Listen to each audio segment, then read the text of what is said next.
Hello students, let's see this question. The question says match the column. आपको एक column one column to दे रखे हैं, column one में एक रिएक्शंस दे रखे हैं, कॉलम टू में कुछ कंडीशंस दे रखी हैं। करेक्ट मैच फाइंड आउट करना है। तो कॉलम वन में क्या लिखा हुआ है, N2 gas plus O2 gas gives you 2NO gas. तो यहाँ पर एंट्रोपी चेंज और एंथैल्पी चेंज देखनी है। एंट्रोपी क्या होती है, रैंडमनेस को रिप्रेजेंट करती है, और एंथैल्पी क्या होती है कि जब मैकेनिकल वर्क हटा देते हैं तो उसके बाद जो इंटरनल एनर्जी बचती है उसको हम एंथैल्पी कह देते हैं। इंटरनल एनर्जी क्या होती है, हमारी टोटल एनर्जी होती है। ठीक है।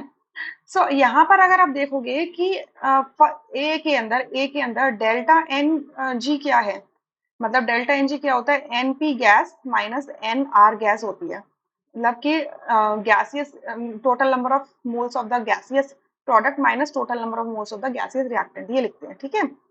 सो ए के केस में प्रोडक्ट में कितने गैसियस मोल्स हैं, दो, और रिएक्टेंट साइड में भी दो हैं, तो जीरो हो जाएगा। तो जब डेल्टा एन जी जीरो होता है तो उस केस में delta S is equals to क्या होता है, जीरो। क्लियर। सो यानी कि ए का मैच होगा पी से। ठीक है। अब देखो यहाँ पर N2 गैस है, यानी कि N ट्रिपल बॉन्ड N, ठीक है, N ट्रिपल बॉन्ड N, और O2 मतलब O डबल बॉन्ड O, और बाद में क्या बनाए आपके NO के दो मॉलिक्यूल्स बन रहे हैं। तो NO के दो मॉलिक्यूल्स कुछ ऐसे होंगे आपके, कुछ इस तरीके से आपका NO का मॉलिक्यूल होगा।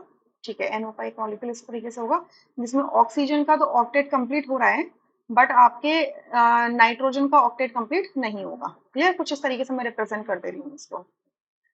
अच्छा, इस तरीके से रिप्रेजेंट कर रही हूँ। तो अगर आप यहाँ पे क्या देख रहे हो कि आप क्या देख रहे हो, नाइट्रोजन के तीन बॉन्ड्स और ऑक्सीजन के दो बॉन्ड्स, मतलब पांच बॉन्ड तोड़कर दो नए बॉन्ड्स बना रहे हो। ठीक है, दो नए बॉन्ड्स बना रहे हो, यानी कि इस सिस्टम को आपको एनर्जी प्रोवाइड करानी पड़ेगी। राइट, एनर्जी प्रोवाइड, ये सिस्टम कैसा होगा, एंडोथर्मिक होगा। यानी कि for this delta H is equals to greater than zero होगा। यानी कि पी का क्या हो जाएगा, आर, मतलब ए का मैच होगा आर से। सो ए का मैच होगा पी से और ए का मैच होगा आर से। तो आप देख लो फर्स्ट ऑप्शन में ही ऐसा लिखा हुआ है। So first option is the correct answer, rest are incorrect. ठीक है, बाकी मैच करते हैं। बी ऑप्शन को देखो, बी ऑप्शन में क्या लिखा हुआ है, 2Ki gas plus Hg(I2) aqueous gives you K2Hg(I4) aqueous। सो यहाँ पर आप क्या देख रहे हो कि गैसियस एक्वस का एक्वस में कन्वर्ट हो गया, that is not a deal, but gas जो है थी वो डिसअपियर हो गई, यानी कि रैंडमनेस कम हो गई, यानी कि डेल्टा एस की वैल्यू लेस देन जीरो आएगी।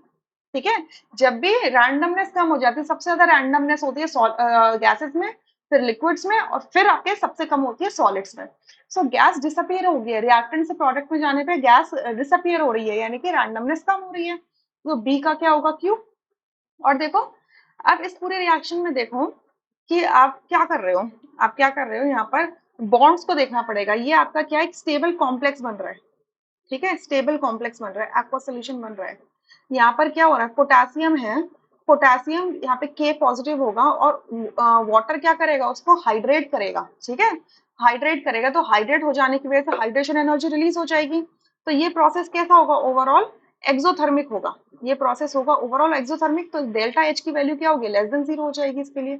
सो इसका भी क्या हो जाएगा, एस से मैचिंग हो जाएगी, तो क्यू का एस होगा। सी में देखो, सी रिएक्शन के अंदर देखो, तो PCl3 plus Cl2 gives you PCl5 देता है, तो यहाँ पे डेल्टा Ng की वैल्यू क्या हो जाएगी, 1 - 2, दैट इज -1।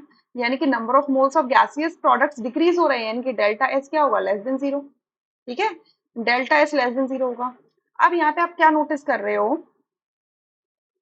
कि आपका जो सिस्टम होगा वो एनर्जी रिलीज करेगा, क्यों, क्योंकि new bonds are forming. PCl3 का बॉन्ड Cl2 के साथ बनेगा, तो new bonds are forming, right. इस वजह से ये रिएक्शन कैसी होगी, एक्सोथर्मिक होगी, एक्सोथर्मिक होगी। देखो, PCl3 को अगर मैं देखूं, तो PCl3 में तीन बॉन्ड होंगे, मैं अभी एग्जैक्टली इसके ज्योमेट्री नहीं बना रही, बस तीन बॉन्ड होंगे। क्लोरीन के अंदर क्या होंगे, एक इस तरीके से क्लोरीन क्लोरीन का बॉन्ड होगा, तो एक क्लोरीन क्लोरीन का बॉन्ड टूटेगा, और नए कितने बॉन्ड्स बनेंगे, दो बॉन्ड्स बनेंगे। देखो सी, ये तो PCl3 तो ऐसे ही था, इसमें एक नया बॉन्ड बना फॉस्फोरस क्लोरीन का, दूसरा नया बॉन्ड बना फॉस्फोरस क्लोरीन का। सो एक Cl बॉन्ड तोड़ के आपके दो PCl बॉन्ड्स बन रहे हैं, यानी कि एनर्जी रिलीज होगी, यानी कि डेल्टा एच की वैल्यू क्या हो जाएगी, लेस देन जीरो हो जाएगी। ठीक है, सो क्यू सी का भी क्या हो जाएगा, क्यू एंड एस हो जाएगा, राइट। अब डी का देखो, डी में NH3 गैस जो है वो HCl गैस के साथ कंबाइन होके NH4Cl सॉलिड बना रही है। गैस रिएक्ट करके सॉलिड बना रही है, यानी कि रैंडमनेस कम हो रही है, यानी कि डेल्टा एच जीरो हो जाएगा। यानी कि डेल्टा जीरो होगा तो डी के लिए भी क्यू का मैच आ रहा है। ठीक है।